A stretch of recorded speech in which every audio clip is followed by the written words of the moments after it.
Welcome to My Bharat. This video is a step-by-step guide on how to register on the My Bharat portal.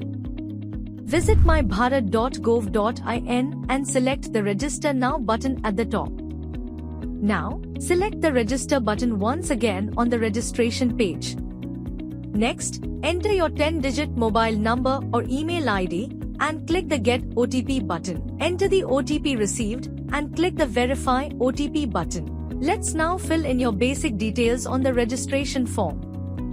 Enter your first and last name.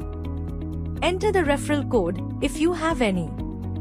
If your code is valid, you will see a green tick as shown here. Add your date of birth by selecting the right options from the drop-down. Next, select your gender and caste category. Specify if you have any physical disability. Now, select your state and district from the drop-down. Choose whether you belong to the urban or rural local body and select your local body name. Enter your PIN code.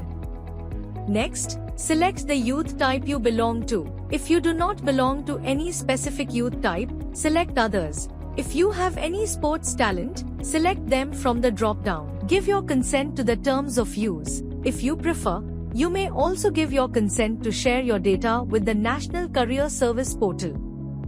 Click Submit. You will see a pop-up with pre-filled data. You may update it if you need to make any changes, and click Submit. Congratulations, your registration on My Bharat is now complete.